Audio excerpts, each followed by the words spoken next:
put these packages on all the tables. It's got all the Thank you. Good afternoon. Very happy to see as many folks again. This is wonderful. I'm going to now open our meeting, the East Region Town Hall, other known as Earth, for District 3. We are at, let's see, hold on 1 minute here, sorry. 15900 Moose Lodge Lane, Clear Lake Oaks, California, 95423. And we are opening the meeting at 4:01 p.m. And let's see, I didn't grab an agenda. I'm sorry, I grabbed the minutes. Thank you, sorry. Okay, that's what was wrong. Here we go. And roll call. Let it be known we are missing one. Are we missing one? Maria. Maria, right? Okay. All of us are present. Maria is absent. We will move on to public input. This is where any citizen or community member or constituent or whoever you'd like to present as gets 3 minutes to speak at the podium, please. But you can talk about anything that's within our jurisdiction in regards to District 3 or your concerns of what's going on. It cannot be on the agenda, though, okay? We have to, yeah. You'll get a chance to talk about things that are on the agenda when that item comes up. You'll have a chance to talk on it. So right now are things that you want to bring to our attention possibly that are not on here today. And you get 3 minutes to do that. You'll be timed. And if you could just go to the podium and state your name and where you're from. Chuck Lamb, can you hear me all right? Okay, good. My name's Chuck Lamb. I'm from Clear Lake Oaks. And if you remember last August, there was an accident or 2 accidents up on High Valley Road at the hairpin by Cerritos Drive. It basically had 2 semis, very large trucks that went off the road, created a major problem for the residents up there. Hours and hours and hours of being stalled, couldn't get down out of the hills and so forth. So I took it upon myself to go to the Department of Public Works, the director, and bring this up. Maria Khan had given me photos of the accident. I did that. And Mr. March and myself had a back and forth on this issue, and he ultimately determined that it wasn't a real problem, that, well, you know, those things happen. So no action was taken. Of course, I had Supervisor Crandall involved in that. Well, guess what? 2 weeks ago, another one went off the road up there. This time it's like half a mile before the junction of Cerritos and High Valley. So once again, I took Maria's pictures, she had pictures of this, sent it up to Mr. March, and asked him to please do something about the problem. This is the 3rd accident in 7 months with semi-trailers.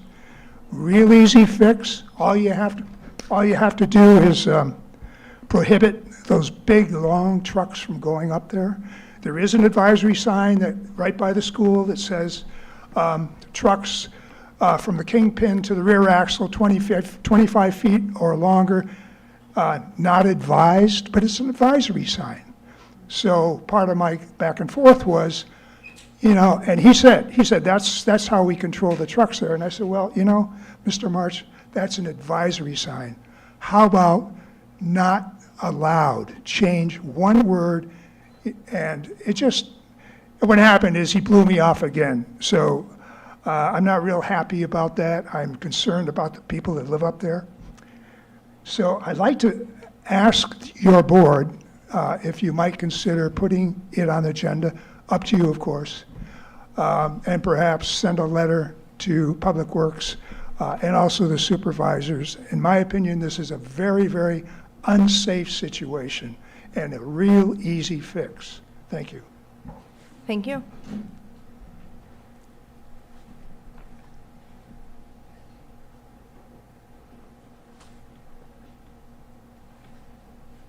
Hello, my name's Randy Wilk. Oh, okay. That better? My name's Randy Wilk, and I'm from Alta Vista in Clear Lake Oaks.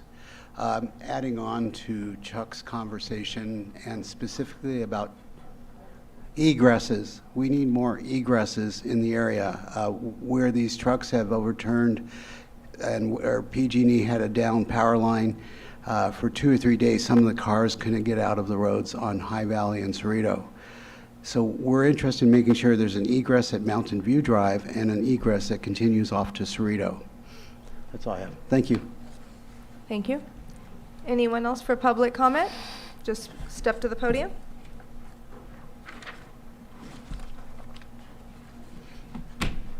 Hi, John Martin, Clear Lake Oaks. I don't know who did all the brushing on 20 here, but whoever did it, they left a whole bunch down in the culverts that cross the road, across 20 there, right in front of Lake Village Estates, and it should be cleaned up before we get more heavy rains. That's about all. Thank you. Thank you. Anyone else for public comment? One more. Okay. Oh. Hello, my name is Susan Burton, and I know code enforcement, there's some great people that work there, and they've had some problems, but it seems like their problems are becoming our problems in the Oaks, Nice, Lucerne. You see it all along the scenic corridor we have here. I'm tired of seeing garbage in homes. You know, if it's in your backyard, I really don't give a damn. But if I have to look at it in your front yard, I'm getting tired of it. And I want this board to put some pressure on our supervisors so they can put some pressure on code enforcement to get out there and get their job done. Thank you. Thank you. All right. Anyone else? Oh.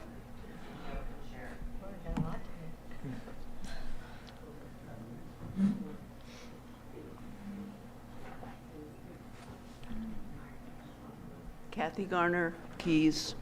I was driving down Keys and I was on Highway 20 Sunday early, and I saw a horrible trailer that was going to be dumped. And there was a white truck that was pulling it. I was by myself and I stopped, asked him what he was doing. He said his friends were in the bathroom. So I took his license plate down and I said, "We don't need that trailer here." And he drove off. Thank you. What's the old thing? See something, say something. Okay, anything else for public comment? All right, seeing none, I'm going to close public comment. Move on to item number 4, approving of the Earth minutes from October 2nd, 2024 and February 5th, 2025. May I get a motion? We can't. Make a motion. Maria isn't here. We have a quorum. We weren't here. We weren't on the board in October.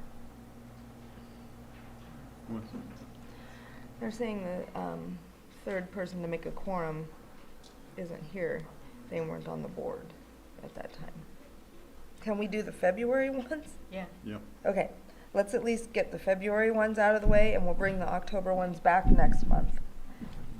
Okay, I'll make a motion to approve the February minutes. Thank you. May I get a second? Second. Thank you. All in favor? Aye. Aye. Any opposed? Motion carries. All right. And we now have our guest speaker, Lars. Good afternoon. Lars Ewing, Director of Lake County Public Services. He's going to give us an overview and update of the future of John T. Klaus Park in Clear Lake Oaks.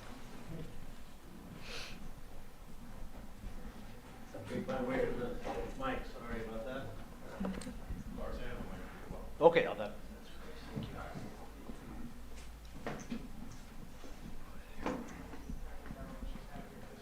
That's great, thank you.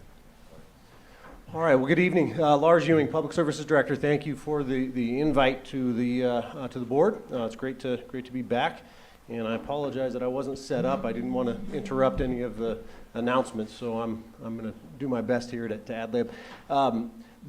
First off, everyone, you put up signs. My wife is a school teacher, and she says never put up anything until you actually want them to look at it. So I'm listening to her.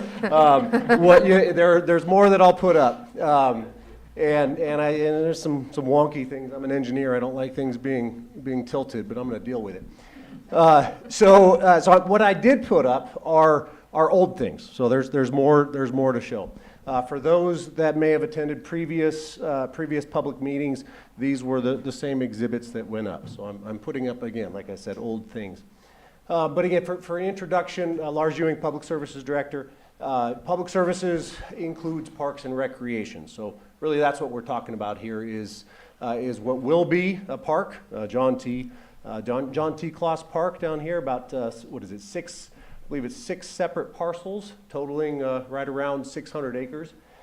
So I'm going to go through a few things. I'm going to tell you what I'm going to tell you, and then I'll tell you. I'm going to give you a background. I'll talk about the work that we have accomplished to date, and then the next steps. So the next steps, I think, is what everyone really is interested in, but also what we have done. In particular, I'll say since I last was here, which I'm just going off of my very bad memory, which I think was about a year ago, give or take, maybe more. So for background, for those that are not aware, the county of Lake was gifted through the John T. Kloss Trust of 1994 is the official title, was gifted the property that is literally right over here, and I'll go over to this image. What you see, we're here, and what is in red is the boundary. This is a perspective view, so you're not looking straight down, you're not looking from the ground.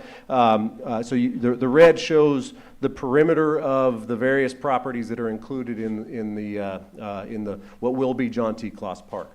Again, about 600 acres. The about is, that depends upon whether you're looking at it from aerial or from actual surveyors, because there's a lot of hill there. So the best if you want to own a lot of property, buy something on a hill, because theoretically it's more, but it's harder to use. So with that said, the county was gifted this property. Also, a good number of assets that came with the property. So we're talking money. It came with properties that were to be sold, and largely have been sold, along with some funds, bank accounts that were handed over to the county. And so with that said, in 2022, at the end of 2022, the county accepted the property right at the end of 2022.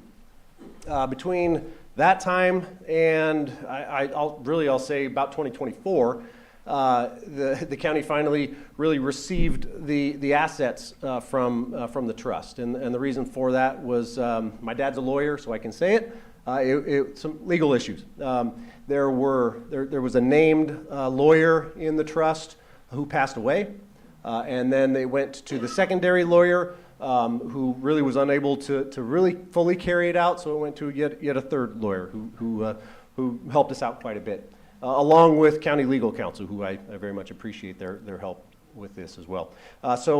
Between the 2023 and 2024, we brought in about $3.5 million. It was a little bit less than anticipated, but that's, the properties didn't sell for as much as anticipated, plus, legal costs factor in there, as well as other things. I believe there may be a few properties that are still out there lingering to be sold, but nothing overly significant in the big picture of things. So now we get to what we did after we received the money. So for those that see it, you're driving along and you see, you see the pasture land, you see the pond, you see the orchard, you might see the home area and the Quonset hut that's there. A lot of work has been happening over the last, certainly the last few months, and I would say before then, probably the last 6 months, if you have noticed it. The county has done quite a bit. The Quonset hut was improved. That was really the first step. We needed to ensure that it was secure. It shouldn't come as any surprise that that property was a hotbed for activity. I'll just leave it there.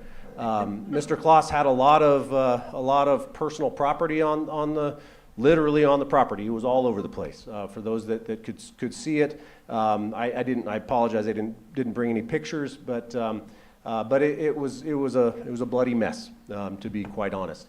Along with what was on the ground, the structures that are on the property, with the exception of the Quonset hut, are pretty much fully dilapidated. I'll just put it that way. So we started with the Quonset hut. In order to do that work, for those that are familiar with it, you need to have equipment, you need to have tools, and you need to have a crew. And in order for them to do their work and store that equipment safely, we started with the Quonset hut. So upgraded that a bit, made it a little bit more secure. We started buying tools, buying some equipment, and also renting equipment. So what we've been doing since then, since we got that Quonset hut secured, is we have some rental equipment out there, and we have county staff that is now fully assigned to the park, funded from strictly from the funds from the trust that are separate from the county general fund. We have 2 full-time staff who are out there and have been for a couple months, and they have I just came back from there. I mean, they have done an outstanding job of cleaning that place up. It's a start, but I was very impressed. It's probably been about a month since I was out there, and in that month it was night and day.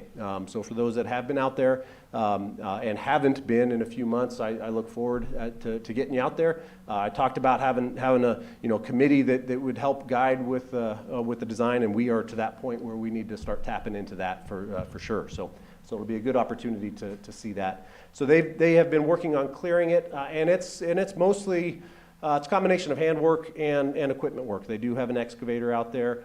We have about 10 dumpsters, give or take 10 dumpsters, where we are sorting the material for disposal. We're past the point where anything is salvageable. Anything that was worth salvaging, number one, was probably taken by the property manager who was assigned in the trust, who had the responsibility in the first year after Mr. Kloss died to really clear out and take whatever personal property he so chose to take, which he did, the valuable stuff. And then there's other valuable stuff that's more on a salvage basis, and we did not put security out there. I mean, we locked it, but certainly things happened, and so there really was not much of value out there. So they're clearing that out. The next step after that is really going to be. Let me pause there. Above and beyond the site work, we've done a lot of planning.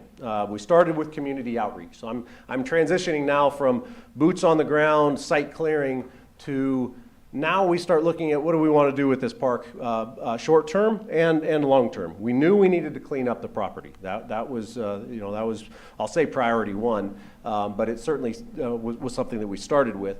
But we needed to do some planning. I am not a park planner. I mentioned earlier already, just by it's wonky. I'm an engineer, but I gratefully respect and appreciate the planners that help us with park planning. The county has a little over 24 parks all around the county, and that is the park planners, both consultant planners, and I will also credit those that went long before me.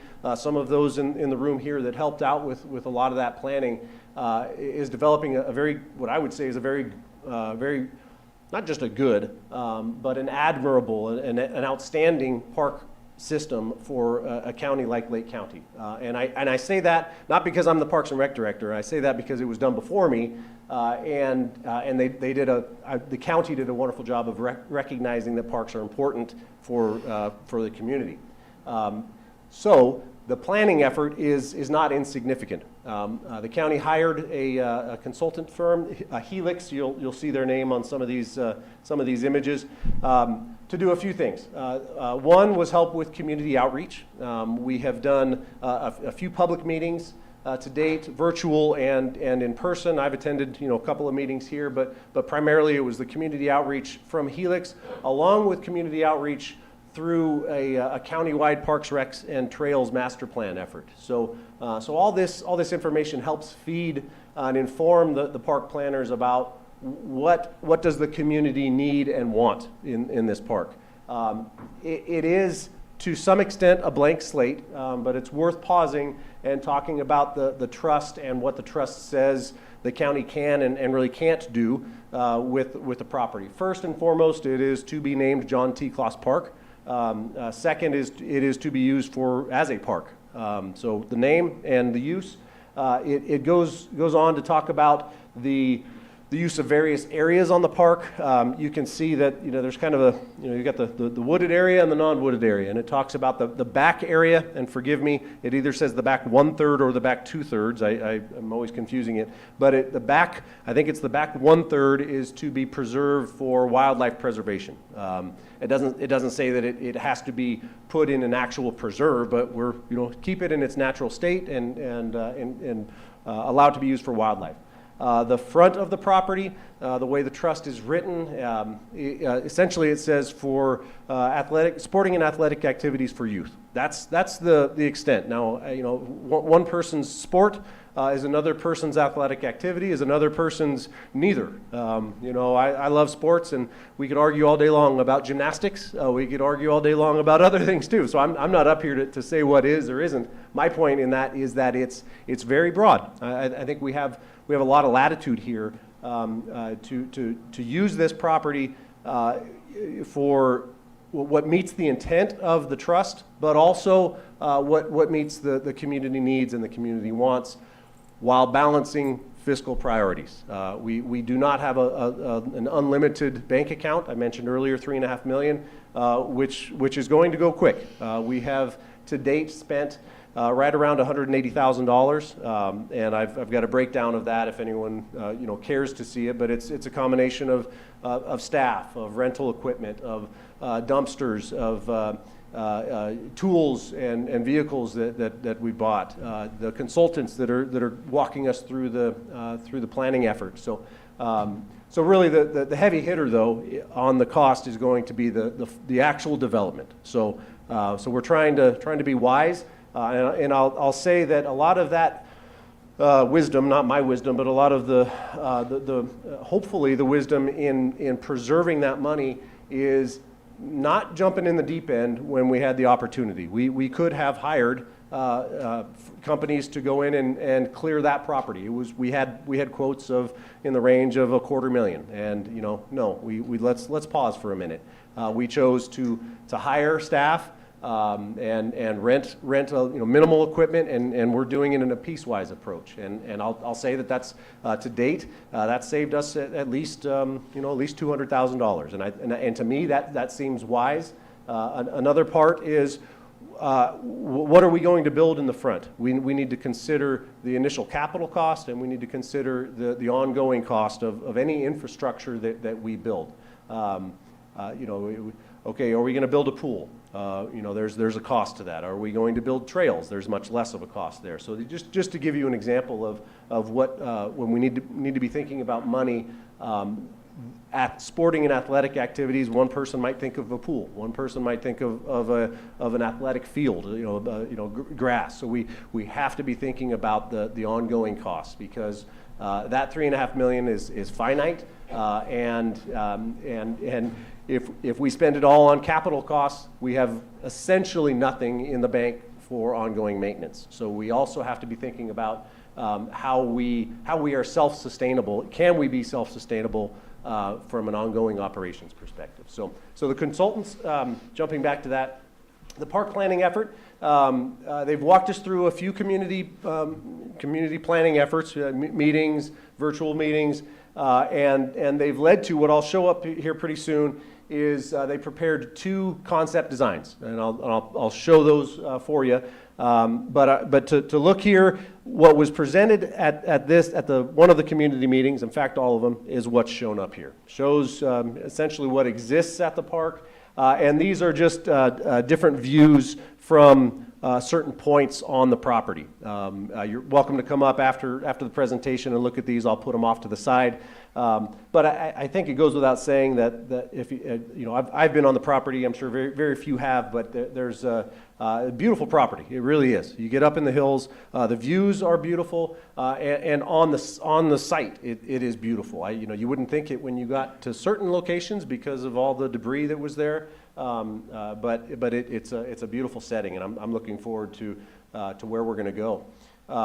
So a few other things that occurred aside from park planning, as a part of park planning is, I'll use the general term environmental studies. When a developer, and I'll just call the county the developer in this case, when a developer is considering a development project, call it a park, a building, a hotel, whatever it might be, you need to look at the impacts, and that starts with knowing what you're dealing with. So we started with a few different environmental studies. One biological, they did a biological due diligence assessment, a cultural and historical resources due diligence assessment. I had a couple of meetings with Elam, specifically for tribal coordination, so that's underway. And so we got to the point where the development of a concept design, we had enough information that we felt both input from the community as well as input from the environmental studies and tribal coordination, that the consultants did prepare a couple of concept designs that I'm excited to share that we just received them just a couple of days ago.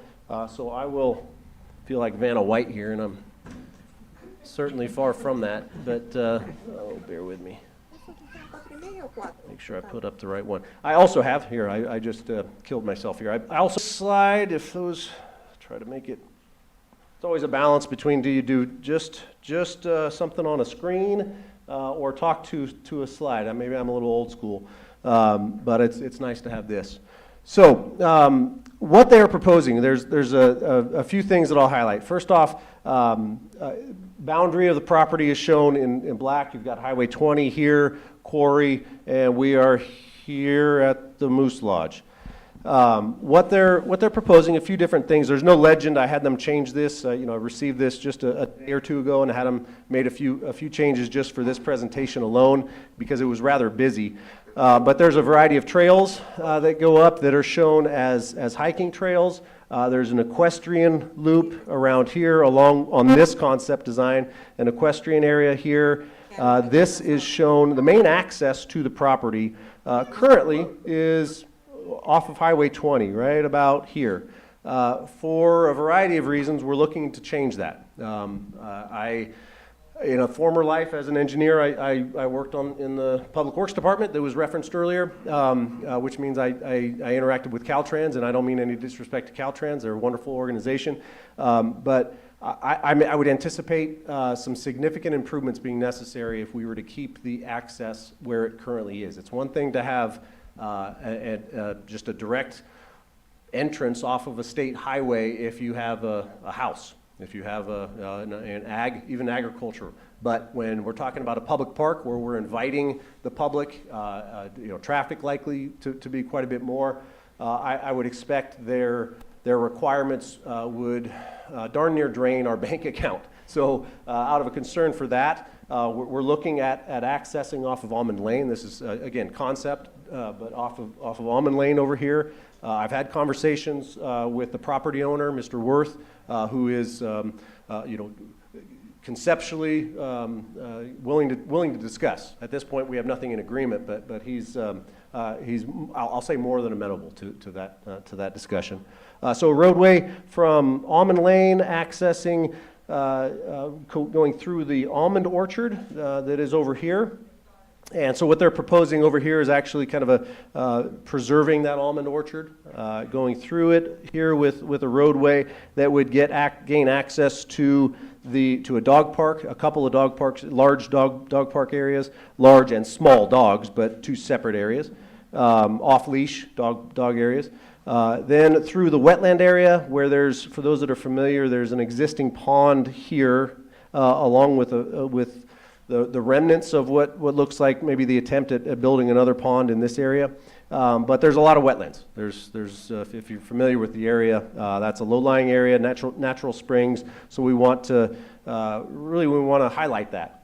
So there's some trails that are shown here. It'd be a combination of raised boardwalk along with just trails on the ground. Progressing further along the road, what's shown in this area is generally open. Right now it's orchard. There's a lot of orchard here, and what they're proposing is removal of the orchard and getting it back to native. And so this area for active recreation is shown as a disc golf course. Moving further up, this area that gets more, now we're getting closer, is to balance those requests, the input from the community, and provide the best park that we can. So the consultants doing their job at this point presented a couple of options. Again, this one shows an OHV area. This one, and I'll talk through it a bit, but in place of OHV, it shows a mountain bike area. Again, right by the quarry. Oh, I'm sorry. Off-highway vehicles. So we're talking quads, dirt bikes. Well, this is walnut. I believe I think it's almond, isn't it? I think it's an almond orchard. Yeah. Yeah, so there's, on the property, the bulk of it is walnut, and what they're proposing is removal of the walnut orchards, or at least reestablishment of native vegetation, which I think means really taking it out. I haven't had a thorough discussion with the landscape architect about that piece, but they saw a lot of value in the almond orchard, in particular with the road coming off. That would be your kind of your entry into the park, and so they thought it would be beneficial to highlight that.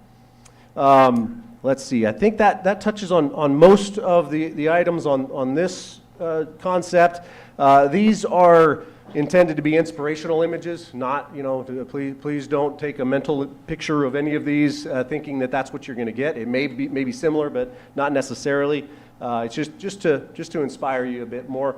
And so as we transition over to the other concept, the bulk of it is the same. Most of the areas remain the same. And I'll start again down here at Almond Lane, entering, getting onto the property. This concept does not show the preservation of the almond orchard or the showcasing of the almond orchard. It goes straight into an equestrian area and an equestrian park, equestrian staging area here. Further down the road, we have a parking area, and I think on this concept they have the cultural center and the main building closer to the main entrance. Further over here. Trails around the wetland area remain essentially the same. We also have the dog park area and the disc golf areas in essentially the same area. Some minor changes to the layout of the picnic area and playgrounds, but again, it's still in that the same general area that's shown on concept 1. And then one of the other main differences, though, is what's shown here on the west side, close to the quarry, is a mountain bike area rather than OHV, off-highway vehicles. So motorized vehicles. Let's just use that for OHV. Excuse me. So that walks you through. And Holly, if you could help me, and anyone that has suggestions about how to best get the information to me. Nobody is the same. Some people want to come up and they just want to tell you your input. I'm going to tell you tonight that's going to be challenging. But if we can get them either in writing, if you can email them. I'll give you the main organizational email address for the Parks Department. I'll tell it to you right now. If you're ready, it's relatively straightforward. It is parks@lakecountyca.gov. So the parks is the easy part. The other part is I don't have any control over. That's just that's the at and following that they established. So it's parks@lakecountyca. That's all one word. lakecountyca.gov. What's the name of the park again? The name of the park is John T. Klaus, Klaus. And I will also give you the number for the Public Services Department. You can call, or you can ask for me. So 707-262-1618. And again, Lars Ewing is my name. So my reason for pausing there and just saying that is, hey, we would very much like to hear some input. You know, now, in particular, you know, after, I'll be pausing at the end and certainly have, you know, an opportunity for questions. But you know, things may come up to you later, you know, and not everyone's comfortable speaking right up in public. So I want to make sure that everyone has the opportunity from this venue to provide me with any input, but also a forewarning of the future community meeting that will be presenting these. I'm anticipating that in the next month or so we would have that. I don't have a tentative date. Again, having just received these, I want to make sure that we do that wisely.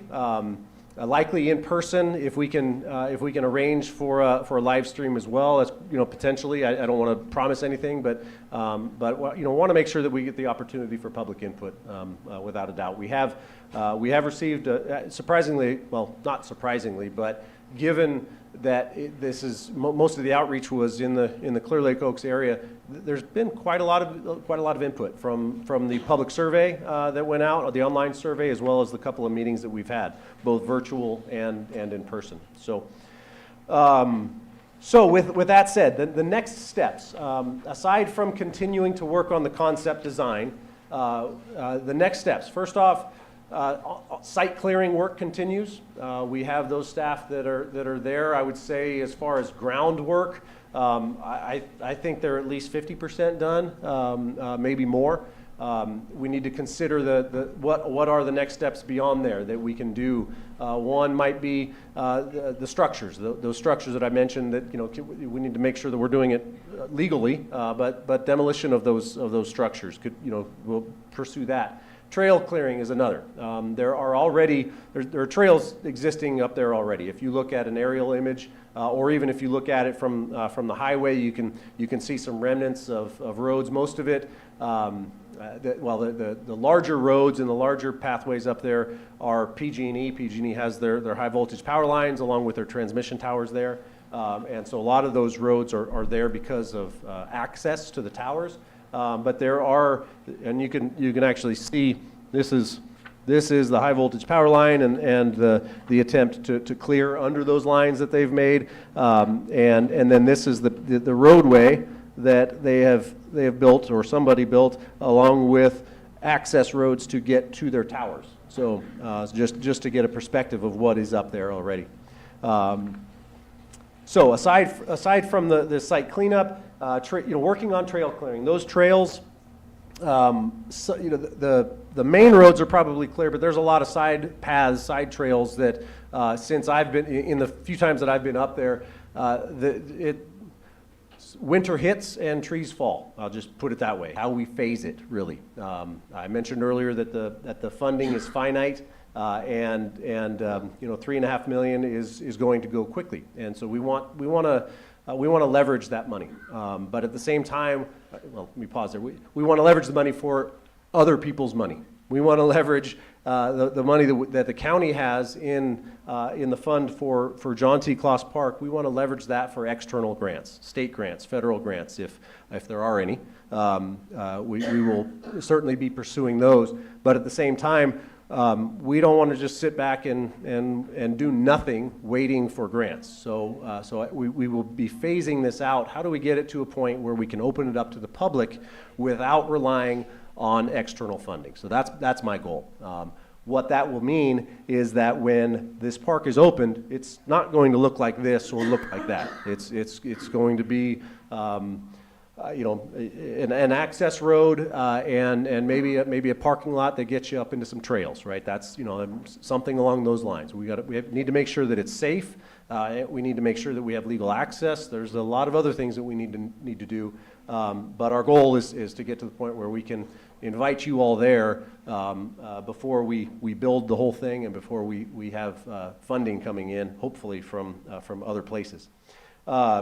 So the phasing I mentioned, CEQA and environmental studies. So I mentioned the environmental studies. Those are the preliminary studies that have been done. There's additional work that has to be done, along with the California Environmental Quality Act requires us to go through a planning process, which is, we're in that right now, and so that will continue. And that kind of culminates in, once we have a defined project, we'll go out for a public review. It goes out to certainly for tribal coordination and consultation as necessary. And we get to the point where we have a defined project and we're quote unquote cleared environmentally, and that's a big milestone where we would then progress to the next step of design development, ultimately getting from there to construction. So, highly simplifying there, but those are the big picture categories of, or phases of work that we're looking forward to.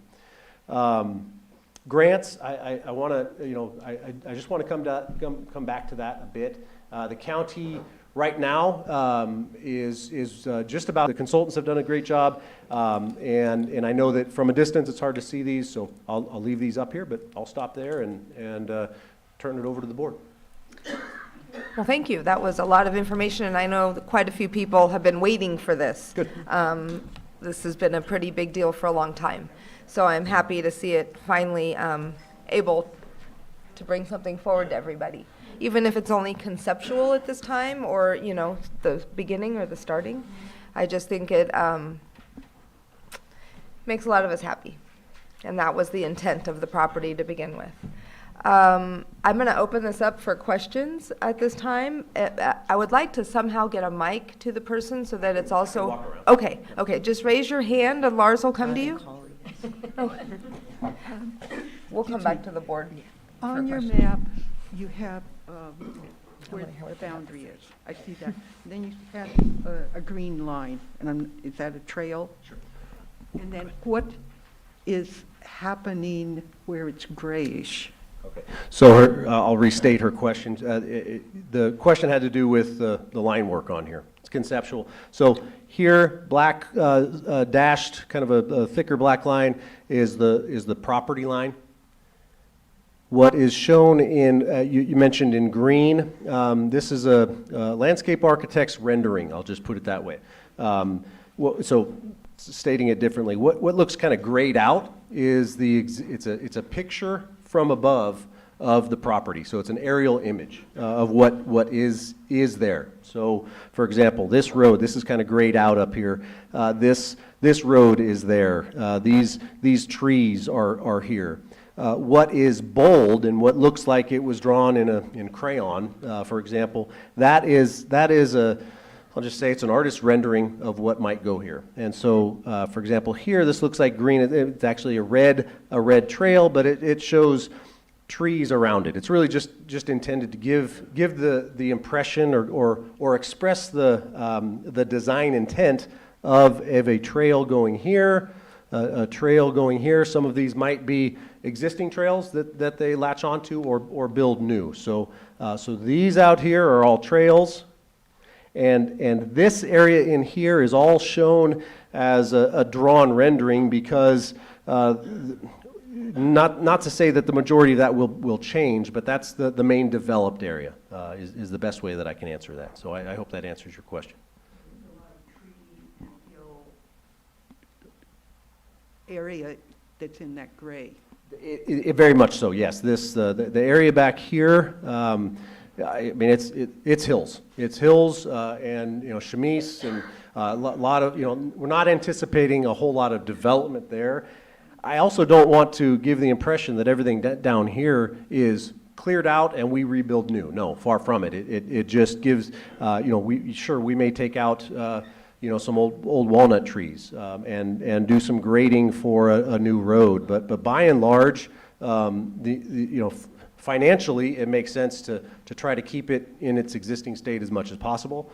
And from a park planning perspective, there are different types of parks. There's urban parks, there's community parks, there's regional parks, there's open space type parks.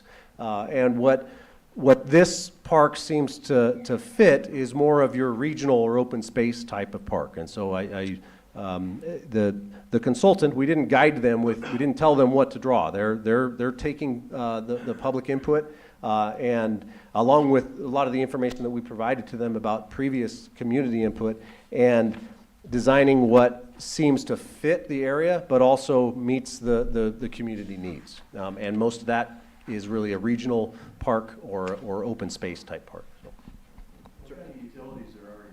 There's power. There is power there. We know that because we hit a line. We fixed it. We fixed it. It was just the service line. It wasn't anything. We didn't. None of you lost power as a result of that. Trust me.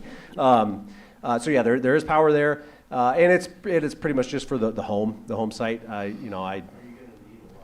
No, I don't anticipate needing a whole lot. That's the extent of the utilities that are there. There's any water that was there was on site, and I don't believe that it was even a well. There's an old abandoned well on the front. Well, I'll say the front, the kind of the southern part of the property, not too far from the highway. But as I understand it, it's a lot of spring fed. He had a lot of pipes that were coming in feeding.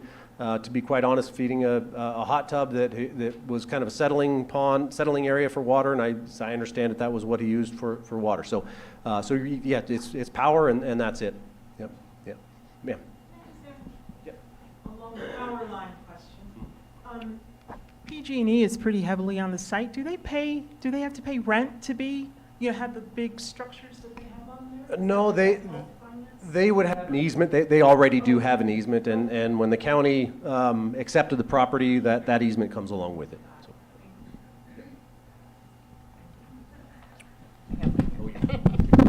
Is this on? Is this on? Okay.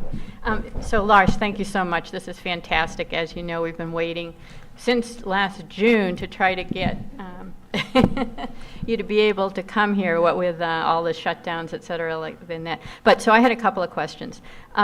First of all, do you see any opportunity for us to have some type of community work crews to go up and clear some of the brush, or clean up some of the trails in the near future? Yeah, I don't see why not. I'll need to work out the logistics of that, but I think that'd be a good opportunity. The first thing I want to make sure is that we get the not hazardous material. That was cleared. There was no hazard. It was cleared that there was no hazardous material to begin with. Let's make sure that that's clear. We didn't clear any hazardous material, but there's still debris on the ground that we don't want to make. We want to make sure that people aren't trying to reach down and pick that up. That could be a hazard. But I think when it comes to vegetation, that's a good opportunity right there. Okay. Yeah, and just to tell everyone, about a year or two ago, I had the opportunity to go out and see it in all its glory. And when he says that there was a lot of stuff out there, there was a lot of stuff. So it was amazing, the idea of it being cleaned up. Okay, so then my next question is, what do you think about the idea of possibly, since you talk about having a finite amount of money, et cetera, what do you think about the possibility of, for a certain amount of time, just having a soft opening where not a whole lot of infrastructure is put in? Obviously, you'd have to have parking and entrance and everything, and possibly utilizing the existing dirt roads that run all through there, so people get a feel for what they may want, there. Yeah, that and Holly, that's what I was referring to as far as we want to get to the point where we can open it. And if I didn't use the term soft opening, I apologize. But phasing, I think, is the way I said it. Is first phase is initial opening. What do we need to do? The question to myself is, what do we need to do to allow the public to come on here?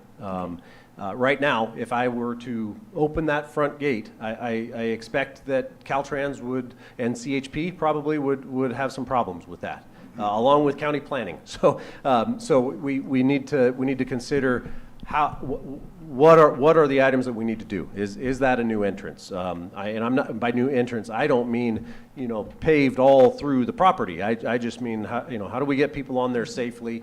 Get roads where they need to be. Get easements as necessary, or buying the property. What do we need to do? So those are questions that I don't have answers to right now. But that is the goal, is a soft opening or an initial opening. Okay. Then my last question then is, do you need these panoramas back immediately?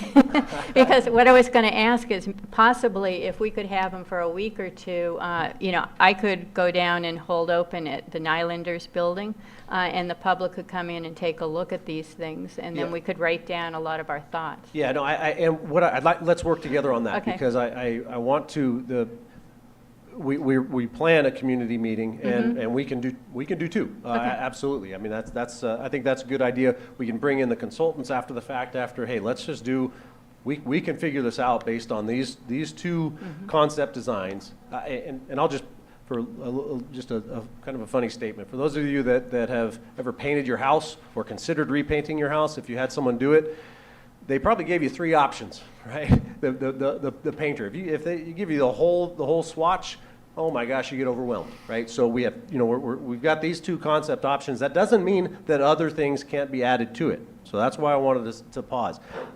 This is what the landscape architect's professional opinion of what best fit the community needs. But I like the idea of presenting these 2 items, or these 2 concepts to the public. Happy to do that. So yeah, we can arrange that with a following presentation or following public meeting of the preferred option based on input from that meeting. Okay, I'll talk to you. Great, yeah. Sir? Lars, have you thought about using the fuel crews from the North Shore Fire? Yeah, we have. To clear brush and trees and... Absolutely, yeah. I haven't, we haven't signed them up yet. We wanted to start with the crew that we have to clear that area, but absolutely, yeah. That's Okay. that's on my radar.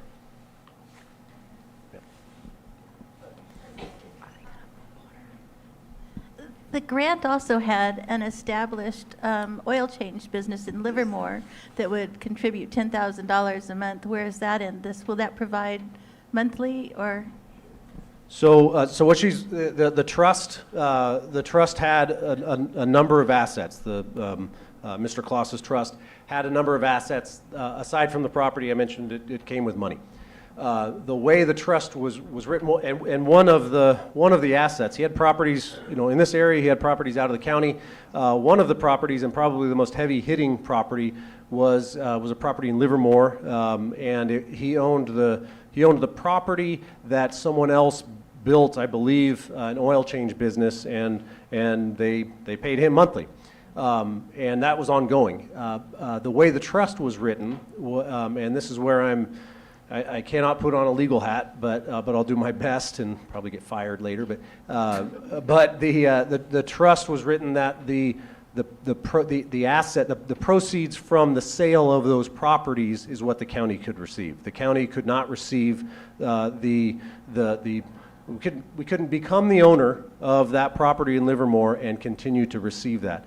Furthermore, I would suggest that if we took ownership of that property, that means we take ownership of anything that ever happened on that property. And who knows, we're talking about an oil change business, state of California and environmental laws, you become responsible for that. So there was some concern, even because to be honest, I wanted to keep it. Hey, let's get this revenue. That can be our ongoing maintenance pot. But for those, primarily for those 2 reasons that I mentioned, the property was sold, and we received the proceeds from the sale of the property, among all of the other properties that were sold. One other question. So was the establishment of a separate class fund done? Okay. Yeah. So the trust also required, and I didn't go into all the nitty-gritty details, but the trust required that the county put the funds and operate the park separate from the county general fund. I'll simplify it there. And so we established a standalone fund. I'm not only not a lawyer, but I'm not an accountant. So they set up a standalone fund. Let's just put it that way. So yes is the answer to your question. It's not a part of the general fund. It's not commingled with the general fund. And for example, the 2 workers that we have hired out there, they are paid out of that fund. All the tools that we've bought. We have. Anyways, it's all been purchased from the proceeds of the sale that were placed into that standalone fund. Okay. Just real quick, the land north and northeast of the park, is that private land, public land? So I haven't had conversations with the adjacent property owners, but I'm fairly certain that it is privately owned. It's Shannon, I Blake think it's Shannon, Shannon. yeah. Yeah, that's what I thought, so. So there was a question on Zoom, I think you mentioned? From Kathy Wilson, if you just repeat the question. Sure. She's asking if the parking lot will be visible from Highway 20. So will the parking lot be visible from Highway 20? There are a few parking lots, and the way they're drawn now, I would suggest that they are visible. I think yes, is the answer to that question. But the answer is yes, based on the way it's drawn now with no trees. The orchard, if we placed them where they're shown now and did not do any tree removal or minimized our tree removal, then we could certainly consider screening of those of the parking lots. There are 20-some volunteer Firewise groups in Lake County that do clearing of trees and grass. Possibly could you contact them and use their? Yeah, absolutely. That was kind of referencing the North Shore fire, I think that you brought up. Someone did, I apologize, but, okay. There we go. There we go, yeah. So anyways, yes, we certainly can. We've done that on other properties, other parks around the county. It's not I'll tell you, it's not a silver bullet. Their availability oftentimes is minimal, and they're not, maybe contrary to popular belief, they're not free. But they're cheaper than hiring. They're cheaper than contracting out. But they're not as inexpensive as using our own crews. So we have to find a balance there. My voice is loud. Okay. What are the hours going to be?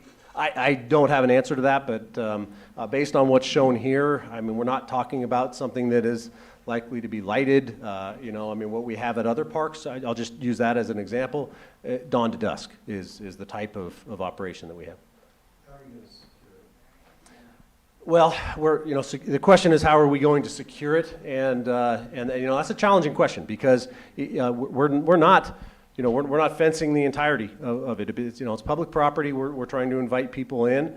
The things that we need to secure, we will secure. We have the Quonset hut there now, which is a secure facility. Secure is also a relative term. So yeah, we will do our best. Yeah, we'll do that. Yeah, exactly. That's the part that we would, attempt to secure to the maximum extent possible. What we do at other parks that are larger is the gate gets shut. That prevents at least vehicles from going up there. So that might be something that we do here. Another option that would be on the table. And for those that are familiar with Highland Springs, you'll be familiar with Highland Springs Park in the Lakeport Kelseyville area, which is not my park, by the way, but it is a county park. They have a caretaker, and so that's another security piece that is on the table, I would say, for this site. Sir.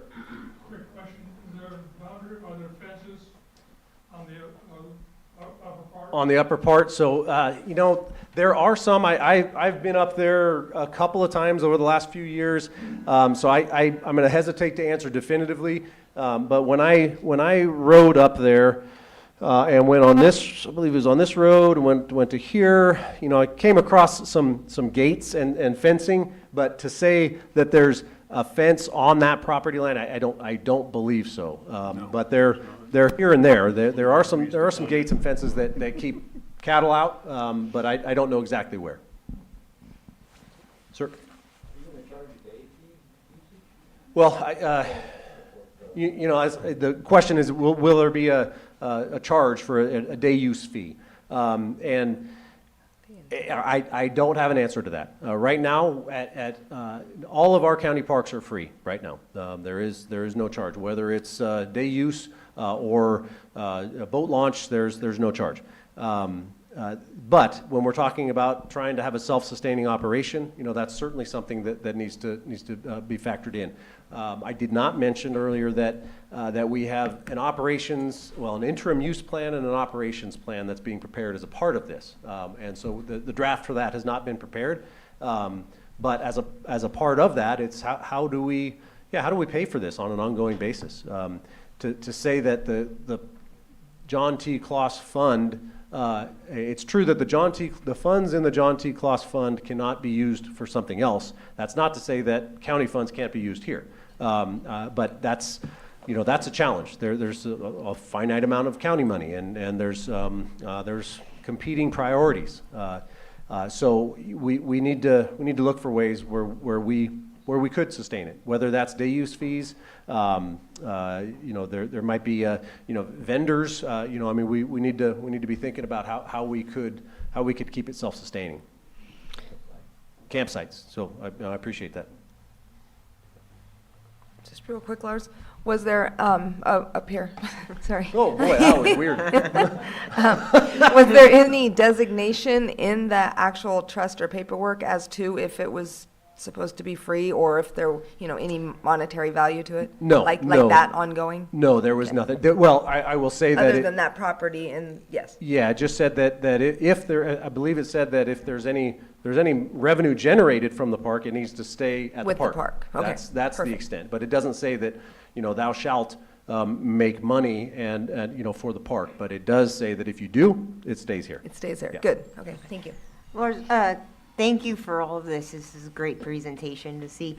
You said that there's power already in place, so there's no septic and no potable water, right? So those would have to be installed? Right. Okay, and then the disc golf that you mentioned, will it be just small recreational size like Highland Springs, or is this going to be a competition size like Redwood Curtain out in Mendocino? Well, That so- would generate revenue. So it sounds like you know more about the sizing of the disc golf courses than I do. So please contact me because what's shown on both of these and on the initial exhibit that they had, it did actually have call-outs of these different things. It just got too busy. I think it was in the range of 15 or 20 acres, and it's. I'll tell you that it's shown, and I realize now they didn't do it. It's shown down in the disc golf is shown on the south part of the road, which is in the kind of the orchard area. To me, I've thrown a disc out at Highland Springs. That doesn't mean I'm a disc golfer, but to me, you want to get up into the oaks and such. I don't know that there's really a whole lot of interest to me in throwing it in an old walnut orchard. So there might be the opportunity to maybe flip-flop some of the amenities. For example, having the dog park down south of the road and the disc golf up to the north. So there's an opportunity for changing here.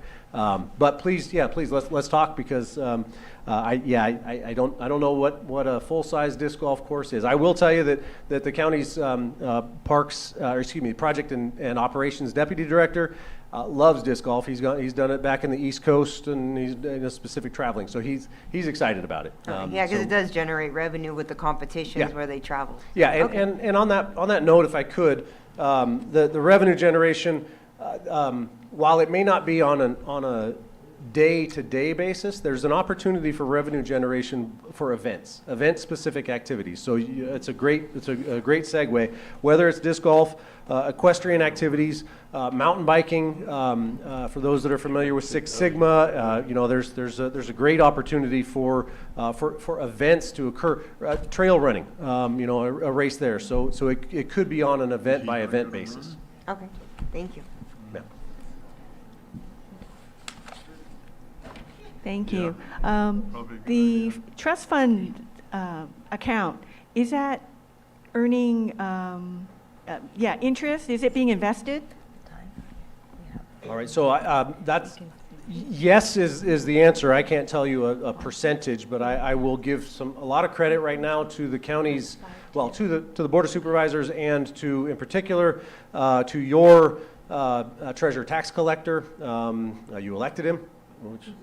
Patrick Sullivan, and he has he's done a wonderful job.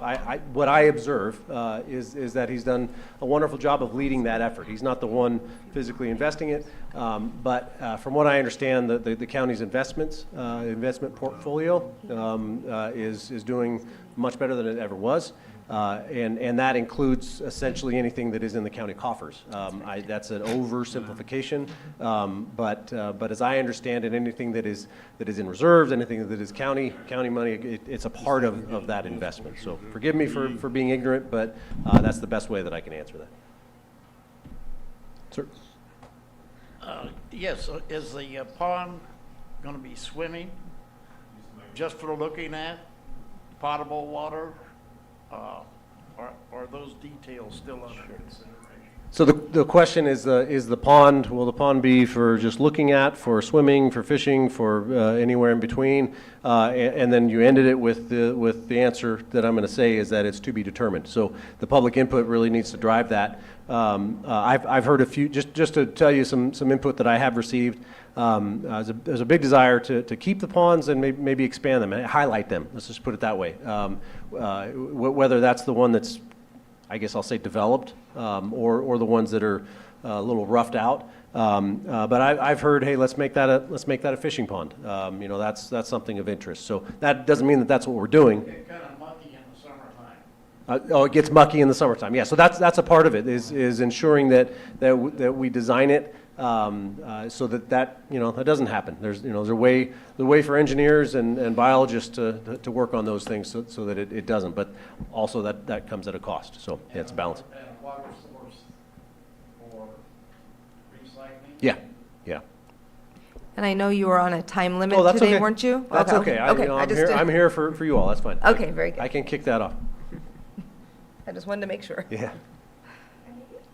Any other questions? Any other questions? I apologize for coming in late, and you may have already said this, but I see that Helix is involved. I can't see who else. Who are the consultants? Who's the landscape designer? I know I've worked with Helix. It's a good company. Helix Environmental Planning is our prime consultant on, right now they are. We have a master services agreement with them, and we started in on this preliminary planning effort with them. The scope of their current contract is essentially that preliminary part. Helix has under their umbrella, they are the planners, they are the landscape architects, they are the environmental studies folks, so they have biologists that work for them, they have historical, oh boy, I don't know what the titles are, but yeah, it's all under their umbrella. Yeah, surveyors, et cetera. Any other questions? Anybody else for Lars? Okay. Well, we'll be leaving those up for today and to look at them afterwards. Thank you so much. All right, I thank know your time is very valuable.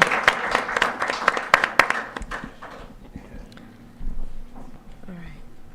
So I'll just extend out there also a little bit of what he mentioned is community is going to drive this. Community is going to drive what we get out of this. So it's important that we get up, get out, and make what we want known. And that, I believe, was Mr. Klaus's intention as well. He wanted us to have something that we would enjoy as a community. So I think this is super important that we get involved. So not every place gets something given to them like this in precious land like that. So we need to be nice, use it wisely, and get the most out of it that we can for everybody. Moving on to item number 6. We just labeled this one our Earth Housekeeping. Since it's the beginning of the year, we had a few things to clear up, go over, and deal with. Review consideration of the updated Earth bylaws. I don't know how long you wanted to take on this item, or did you? It was just, I put copies of the draft bylaws that we were updating, and the key thing in that is that we wanted to update the map, which was not correct. There is a map showing in one of those things. So basically, the earth boundaries consist of zip code 95423. the Glen Haven zip code, and then the 95422 area of Clear Lake Highlands, the peninsula north of Clear Lake, et cetera. So we wanted to get that in. Then we also wanted to put in that Earth would elect the chair and vice chair annually. And each one would serve for, and record keeper would serve for 1 calendar year.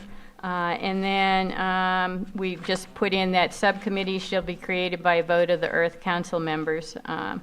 And does anybody have any comments on it or any problems with that? Okay. So with that, I'd like to make get a motion that we approve our changes and move forward with our new bylaws. Okay. I'll make a motion to accept the new bylaws. Yes. All right. Second. All in favor? Aye. Aye. Any opposed? No? Yay. Thank you for that, Holly. Okay. Our next one will be the now appointment of record keeper. I'll do it. Yeah. I think you're already pretty much doing it. So that's thank you easy. for stepping up and making that an Yeah, easy thank you, choice. Molly. Yeah. And none of us had to like twist anybody's arm or anything. And then the website proposal?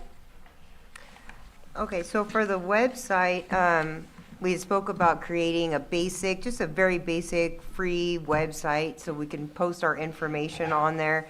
A couple of the available domains, and you said this was included in the packets on the table? Yeah. Okay. No, I don't have that on the Okay. table. So a couple of the available domains, we have earthca.com, earth-ca.com, lakeearth.com, and lake-earth.com. Main page will just have a basic overview, the map that we cover, the purpose of the East Region Town Hall, where the meetings are held, our council members, sub-tabs that'll have community information, like the general plan and local area plan committees that are going on right now, agencies for contacting, we can put stuff up for Lars for the park, and then just have our minutes, agendas, and those kind of items on there, and then a contact us page where you guys can reach out to us. So that's our basic, just a simple, basic Earth website. So does anybody have any specific in terms of the the domain name? We're not picking up her audio. Oh, okay. So I was just asking if anybody had any comments on the domain names. Or any other public comments Yeah. on what we should have on there? If anybody would like to have some input on that? I think Phil Gilbert with, from Clear Lake. The EarthCA website, domain name is very clear, but I think we could include the word lake in front of it so that it can be differentiated between other East Region town halls that might exist in other counties. So you're saying lakeearthca.com? LakeEarthCA.com. Okay. Okay. Thank you. We will check on it. That sounds good. One other thing I thought, after this gets up, and unfortunately Supervisor Crandall isn't here, but there is a small amount of money in the budget. And I was hoping that we might be able to then send out a mass mailing or a flyer to all of the residents in the Earth area, telling them about the website, telling what we have to offer, et cetera, encouraging them to go there and get on the website and, grow, more people coming in. So, okay. That sounds good. Yeah. All right, anything else on that item from community? Okay, from board? I don't mean to be speeding us up, but everybody knows we're on the 5:30 timeline. So, the District 3 MAC proposal? Okay. So I had hoped that Supervisor Crandall would be here too, but we had talked a little bit last week. We would really like to create a District 3 MAC, basically alliance of the 3 municipal area councils that are here. We've got Surth, Worth, and Earth. All of us are on the North Shore. All of us fall under Supervisor Crandall's areas.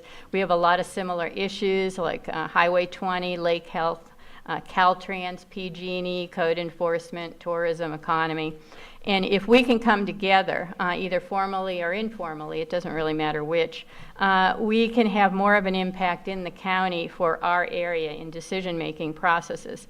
So some of the things that could help out, we would have more weight on community desires, on collective pressure and knowledge to apply for funding and grants for things that we want to do, earlier notification of projects so that we could have ongoing input through the planning processes to ensure that we have win-win situations for us and the county. And the person doing the project. We could get together and do creative problem solving to deal with issues like illegal dumping, code enforcement, et cetera. We could do regional planning with larger agencies like the Area Planning Council, Caltrans, and PG&E. We would have a bigger voice, talking with them. And I would like to have a development of a district approach to expand the economy and the tourism base up here. So there's a couple of formats I'm throwing out. And once again, formal or informal. We could have quarterly or biannual meetings rotated through the three town council areas. We could have a special District 3 meeting hosted once per year by each of the 3 town halls. So say, for instance, in May, September, and January. In May, Earth could host the meeting, and everybody could come in and we could set up an agenda and just talk about things that matter to us, et cetera. And then one could go to one of the other areas in September, another one in January, but it would just kind of rotate it. Another option is a formal formation of a D3 MAC comprised of 1 or 2 representatives from each of the 3 councils, and each one could report back to their respective councils.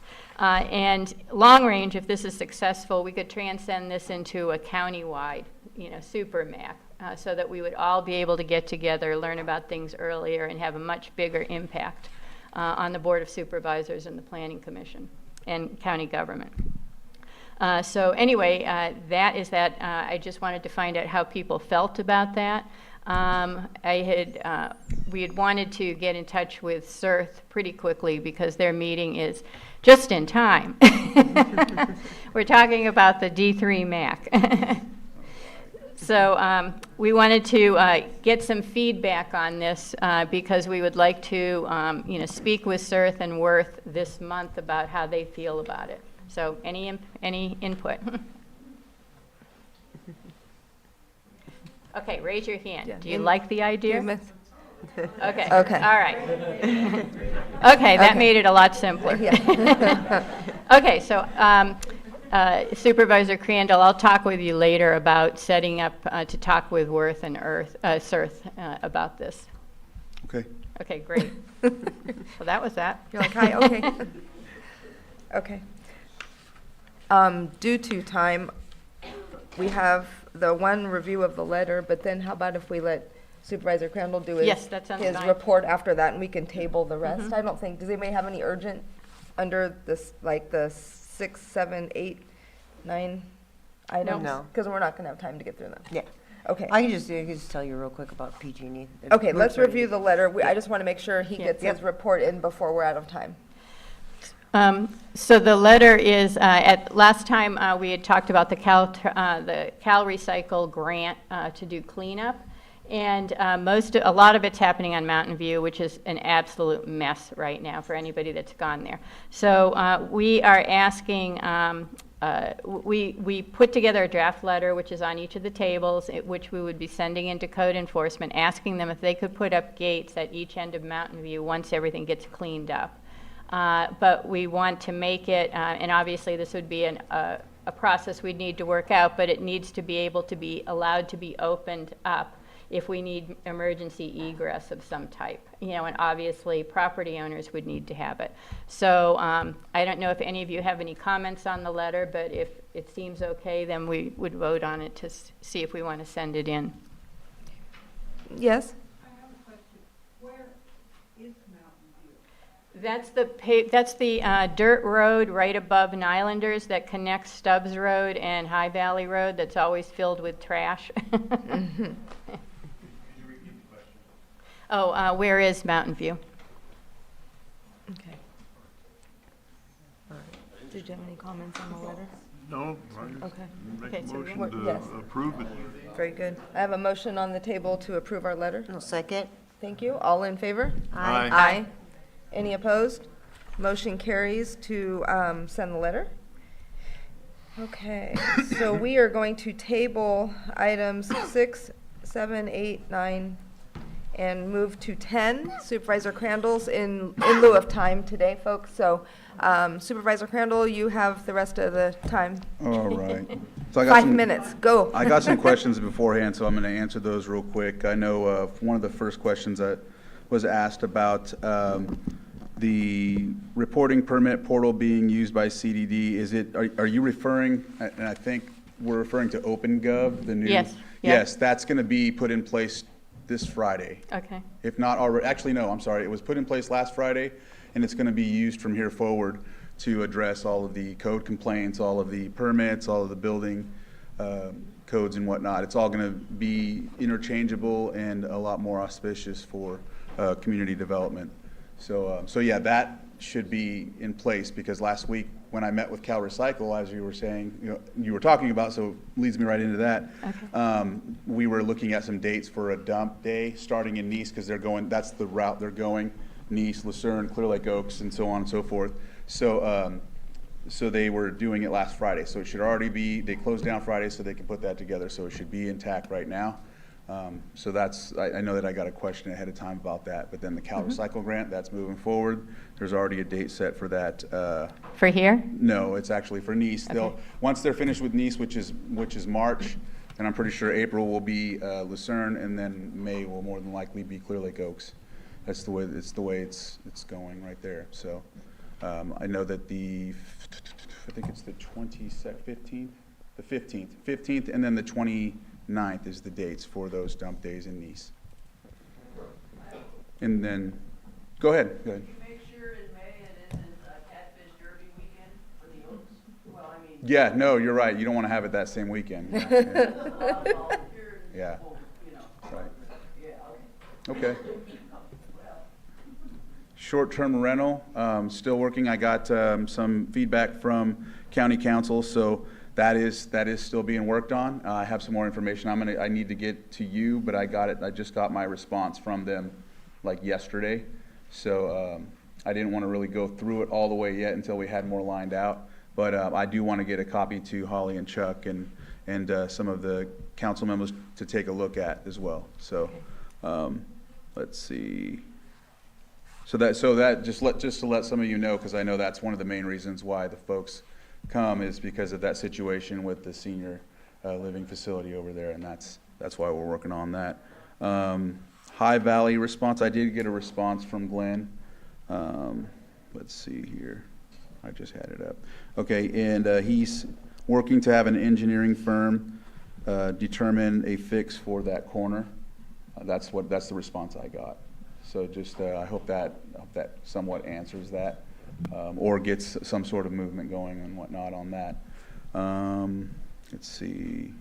Oh, the Dollar General Schindler Creek. I looked that up. That seems to be a Caltrans project.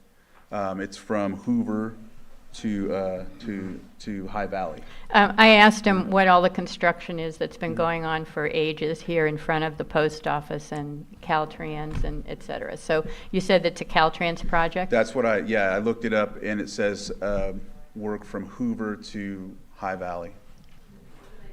Yeah, that's what we're trying to figure out. That's the only thing I got so far was when I saw 10 guys watching one guy dig a hole. I did see that. Yeah, so but that's what I got so far, is that it is a Caltrans project. I just know that you asked what Okay. if there was. We'll ask Caltrans. So yeah, that's on one of the reports. One of the last things I think to mention is, if you probably haven't seen, we already discussed the Potter Valley project situation with Lake Pillsbury. So we got a letter out to the federal administration, state administration, and we also submitted our letter that we got from SLR, who did the study, which was that was really good, because when we were working through this, we always asked different elected officials, and one being Cecilia Aguilar Curry got us in touch with the Water Resources to get us that funding to do the study that we've been asking for quite some time. So, so that was really beneficial. We just got noticed another comment from Cal Wild, who seemed to hit some of the items that we discussed as well. So, so yeah, I mean, it's one of those things that, you know, we had to do a lot of work in closed session, and it was unfortunate. But again, every time that we went in front of any of those groups, it just became a session where they would know our angles, or if we were there, then they wouldn't really listen to us. They'd let us talk, and then we'd say, okay, and then they'd move on. And then if we weren't there, they would say, we don't care enough to be there. So it's just a really, you know, touchy and frustrating situation, but we stood our ground at least, and got those letters out, and that's where we're at with that for now. And the commenting period is coming up for the FERC process. So. Okay. Is the dam destruction going to continue? Is it finalized? It's not necessarily finalized. I mean, a lot of people are writing that and saying that, or, you know, it's a done deal or whatever, but there's still a process with FERC, and there's still a lot that needs to be lined out. I mean, the score's 55-10, but hey. His question was, is it moving forward, the decommissioning, or you were saying is the dam coming down? It's still going to take time. I know they're pushing, they being PG&E is pushing to have it expedited as much as possible. However, they still have to go through the process with FERC. Yeah, and the Mendocino group had posted a letter that they had, posted the notice that they had made an agreement with the Indian tribe. Yeah, with Round Valley. Their guarantee of water. Right, yeah. Yeah, their guarantee of flood waters, I should say. Right, and Round Valley's been one of the partners with PG&E and Sonoma Inland Water, Sonoma Water, Mendocino Inland Water, Humboldt. They've all been basically working together, and with CalTrout, that's where the NOI came in a couple years back, where we were, actually Round Valley and the rest of the group, except for CalTrout, was going to allow us in to be a part of that, but it didn't happen. So, you know, Round Valley, all of the other agencies are doing what they need to for their constituency, but the issue that we have is not only the process, but as you notice in these articles, they say the tribes. Well, Round Valley does have quite a bit of tribes involved with them, because that's why they're called Round Valley Indian Tribes, but that doesn't speak for Coyote Valley, Giddyville, Pinoleville, you know, all of these other tribes that are down there, but see, they keep saying the tribes.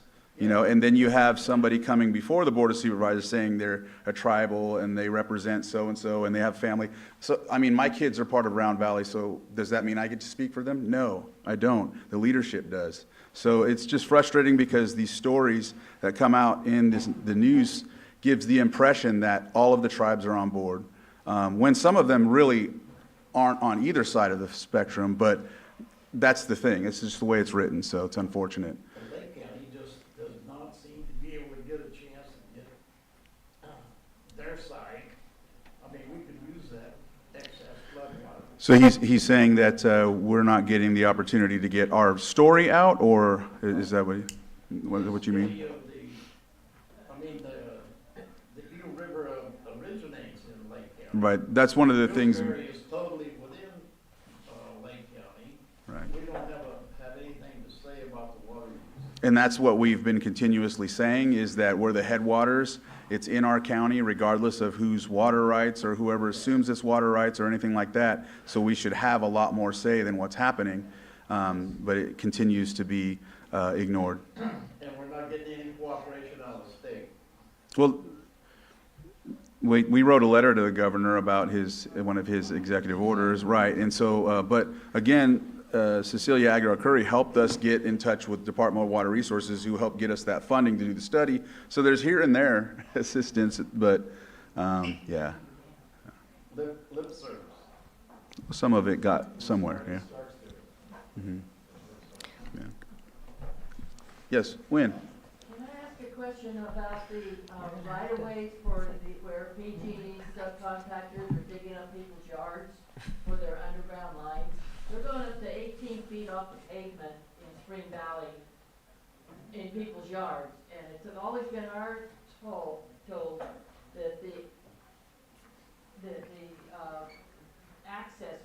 feet off the pavement. But they're coming through with their subcontractor guys, and they're staking 18 feet up off the pavement. From the middle? No, from the edge. From the edge, okay. We need to get, what's his name? I've opened a line of communication with Jason Jason Taramino Taramino, and Taylor Boardrow, so I have an update on the project that they've completed, where they're going, and what they anticipate to do this year. We just didn't get to that topic. Yeah, he's willing to come. Right of way that far up off the pavement, I mean, the lines go down the pavement. They're down the middle of the road, but they're coming up onto people's yards. One lady's getting her septic tank, they'll cut off the end of her leach lines. Okay. Yeah, Wynn, me if you look want that to up. send it to me, get my email address after, and then I'll reach out to the Jason Taramino from PG&E. We're The gonna, lady that I'm talking about emailed him. okay, Yeah, I can reach out to Jason too. all But I right. noticed that it's not just her, it's like a 3-block area that they've done their survey way up off the pavement. And a lot of times, these contractors they hire don't really know a lot about Lake County or have any type of, they're just doing what they're given orders to The do. question is a PG&E easement, because when they were doing Long Valley, they're going down on the road, and they get down to where the ranches are, and the ranger said, no, you're not going across our property, your easement is up on the top of the hill, not down at the road. Right. So, Yeah, we're having some other issues with PG&E in the district, so Yeah. we can work together with getting hold of Jason. I don't mean to rush us, but I don't know, do we have the room much longer? No, I can stay too. I'm done. Yes, ma'am. Once you get your proposal together regarding the rent issue Mhm. in Lake County, Right. how long does it take for the remaining supervisors to collectively vote on it? So, what, I'm sorry. No, so what she said was, how long does it take once we get the rent stabilization ordinance in place and bring it before the board to vote on? Is that? So with this, we're gonna look at it maybe once or twice more over, and then get it on the agenda as soon as possible, once, and if it gets past that time, if it doesn't get pushed another time for more verbiage change or whatever the case may be, if it can pass that day, then it does a second reading, and then we go from there. So I'm looking at a goal of a quarter, so like 3 months. I'm looking at to have it at least voted on within 3 months, realistically. You know, I could say I'd like to have it second reading, but that's, you know, I'd rather not overpromise. Yeah. Mhm. Okay, so with that, I know everything went late today because we had the